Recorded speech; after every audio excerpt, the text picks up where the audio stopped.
Hello, Brianna. How are you today?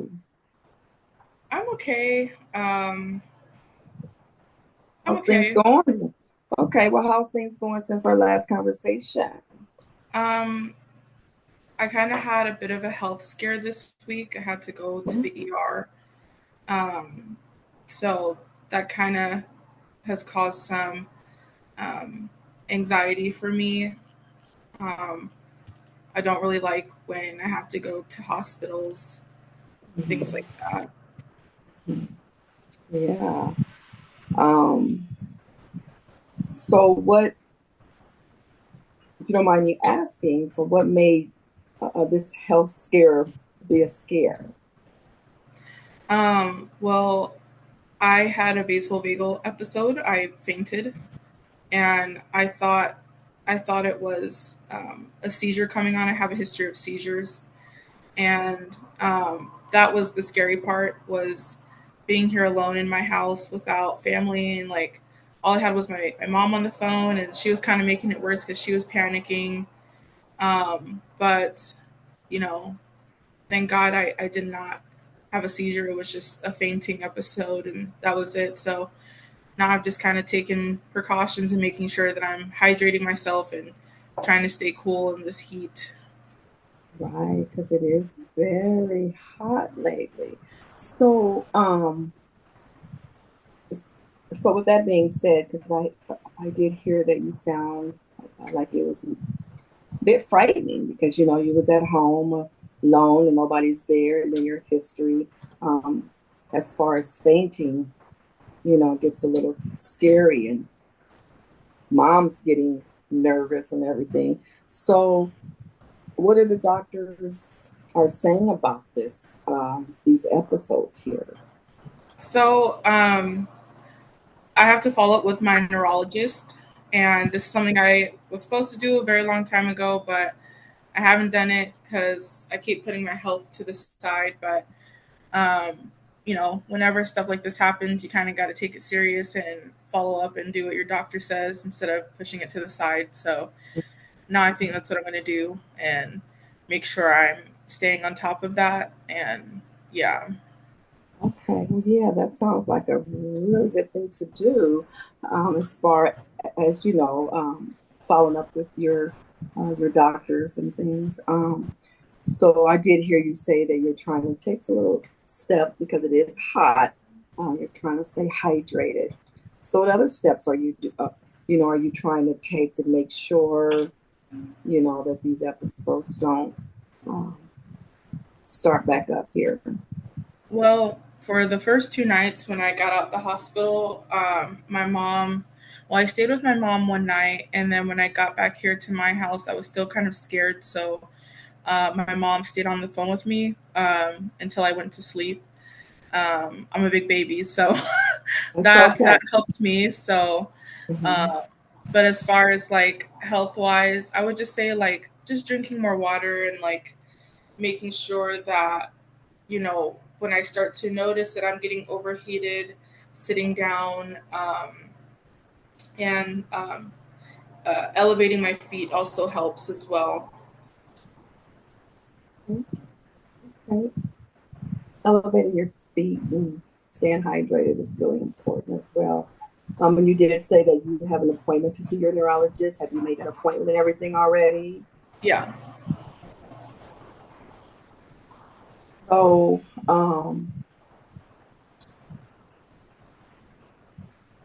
when you're at home alone, have you spoke with any type of friends or anybody who can check on you randomly, to make sure you're okay?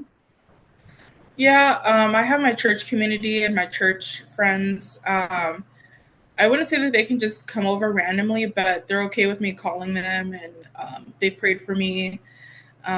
So that was very helpful this week, um, having their support and their prayers. Absolutely. Absolutely. Um, I can tell, that you really like that support from your church. Yeah, they're a really big support for me, and the friends that I have there. They've helped me out through a lot of, you know, tough times, and they also helped me move here to my new apartment. Like I didn't even have to pay them; they just did it for free. So That's it's awesome. always nice when you have, you know, a group of good people around you that are there to help you. I can, I see it in your face how you were uh, pretty happy to say that um, they're there for you, basically. That you didn't have to pay them anything when you moved into your apartment there, and you can tell that you liked that. Yeah. Um, yeah. So, getting back to these fainting episodes, um, prior to you fainting, do you um, do you know when it's coming on? I mean, are you getting nauseous, lightheaded, feeling really light, Yeah. before these Um, episodes come on? yeah. And that's the reason why I thought it was a seizure because of the symptoms I was feeling beforehand. There's something called an aura before a Mhm. seizure. And so the symptoms are very similar and can feel very scary.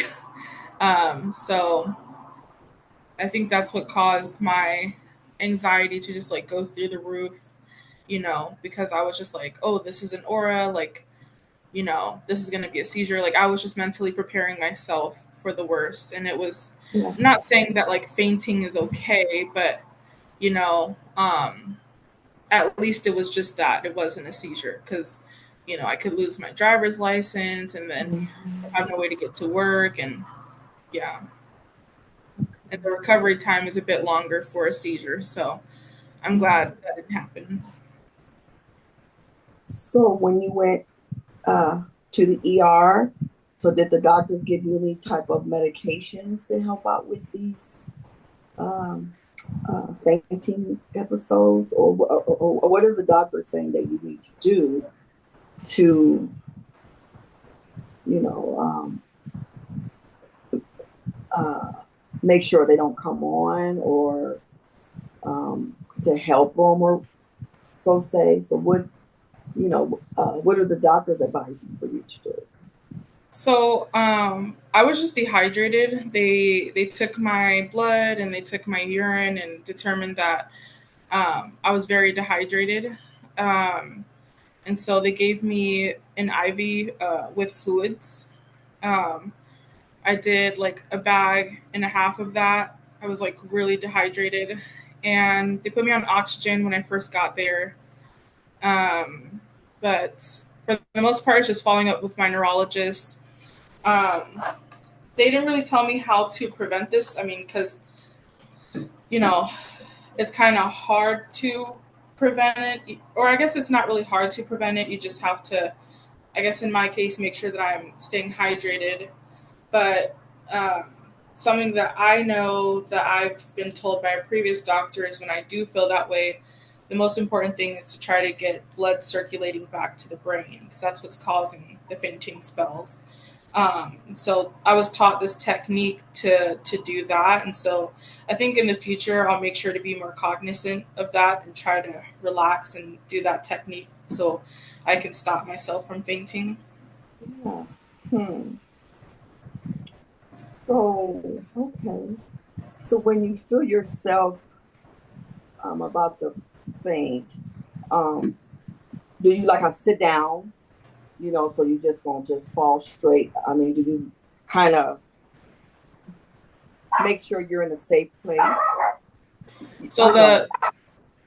the technique that I was told was to sit down straight up with my legs crossed, and then it's gonna look weird, but you press both of your hands together, and that's pumping more blood to your brain when you put your hand together. Or you can get a stress ball and squeeze, and that's also Oh, gonna help with that as well.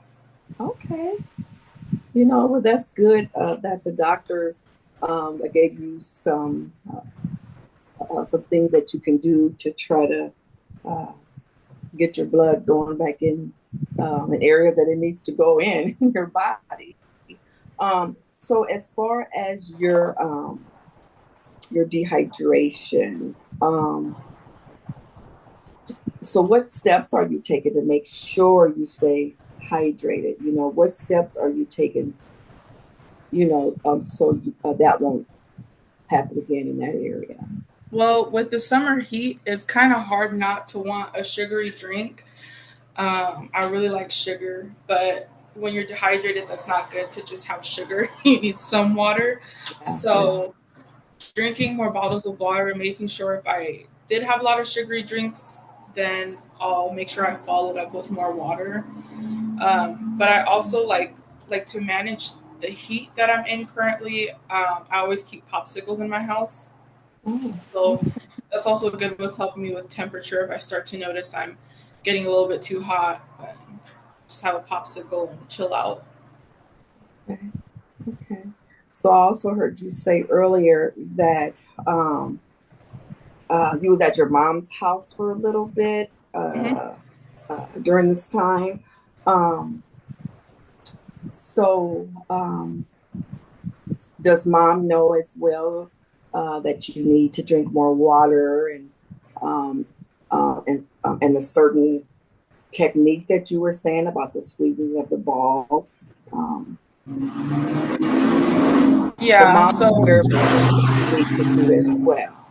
yeah, my mom, she's aware that like it was caused by dehydration, and she's actually been really annoying like now that I'm out of the hospital, like making sure I'm eating something, making sure I'm drinking something. Like she's calling me like every it feels like every 2 hours trying to Mm.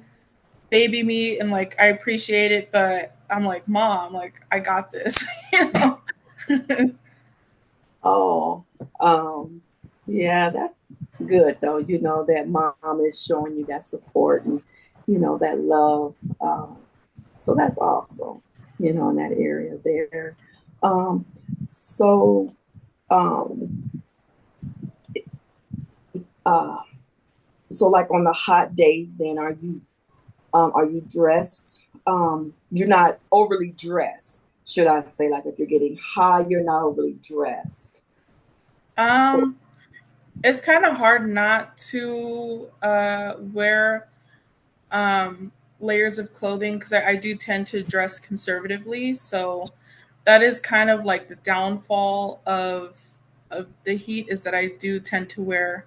I wouldn't say I wear layers, but I do like to wear clothes that cover majority of my body. So it kind of Mhm. Okay. Okay. Okay. Yeah, I understand. Um, so um, so you did say that your doctors they set you up for a neurology appointment as well. Okay. So when they set you up for that appointment, how did they kind of let you know in advance what to expect? So okay, the day of my appointment, I better make sure I'm hydrated. I better make sure I got everything going on. Um, so did they kind of, what to expect when you do go on that day? So I don't really know what to expect because this is going to be my first time at this neurology office. Mhm. Um, due to the fact that I just moved from California in October, I'm just barely establishing care with specialists out here. Um, so I don't really know what to expect. It could just be an introductory appointment where the doctor is introducing himself and then he's going to order tests for what he wants to do and how he wants to handle this. But more than likely, it's just an introduction and figuring out my medical history and stuff like that. So since then of the time that it happened, um, how you're feeling? I feel I feel okay. I'm kind of hyper aware right now, so I'm paying attention to every little thing that I feel. I was a little bit nervous yesterday. I um, I just recently joined the choir at my church, and yesterday we had a service. And right before I was about to go on stage, I started to feel dizzy, and I was like, I need to go get a bottle of water, but like I was just minutes away from having to go on stage. So um, I was like, Oh, this is gonna be so bad if I like pass out the very oh, first day oh that I'm supposed to be no. on stage. But I Right. just, I called on Jesus, not to get religious in our session together, It's but okay. It's okay. something that that helps me is, I just basically prayed before going out, and some of that dizziness went away. But for the most Yeah. part, I'm okay. I'm making sure that I pay attention to how I feel, though. Okay, good that you are being, it sounds like that you're being more aware now of your body. So, if an episode like that ever spark again, then hey, I need to sit down, I need to do something because, I don't want that to happen again like that. Hmm. Okay, well, that sounds good. So also, um, I see that our time is um, running a little thin here. We're going to have to um, um, pick this up for our next session, but I do want to just kind of summarize what we just talked about, and you can um, make sure I'm clearly understanding. So earlier this week, you went, well, you had a health scare not too long ago. You had a health scare, and you went to the ER, you fainted. Um, the doctors, they gave you some techniques to do to get the blood back going in your brain, moving up the hands, sitting up, crossing the hands, um, uh, drinking more water, hydration is hot, drink more water. Um, you, you stayed with your mom for a little bit. Your mom was excessively supportive. Um, you have supportive friends. You have a good network system. What it sounds like. Um, your church prayed for you and sure everything stays good. Um, you have a neurology appointment that's coming up soon. Um, you're not really knowing what to expect at this time, but um, uh, it's coming up shortly. Um, you really can't determine as far as the weather, as far as how you're dressing to make sure um, this don't happen again. But you're more aware, because you said when you was at church and you got to sing in a choir, you felt yourself getting a little, you was feeling a little bit funny, and you prayed, to Jesus, and you were okay. Um, so does that sound about right of me kind of summing up everything and we just talked about here? For the most part, yeah. Okay, for the most part. Um, so I am going to end our session saying, stay hydrated, okay? Stay hydrated and keep those hands moving. If that's what the doctor said, let's keep them moving, okay? Whatever they want, I'm sure you're going to follow it because you sound like that you don't want that to happen again as well. Hmm. Mm-hmm. Is that correct? I'm sure. Yeah, yeah. I don't want to have that happen. Yeah. Right. Yeah. Okay. Okay. So, so with all that being said, I wish you the best, and I will see you on our next session. Okay. Sound like a winner? Hmm. Okay. Well, you take care. Okay. You too. Thank you. Bye bye. Bye.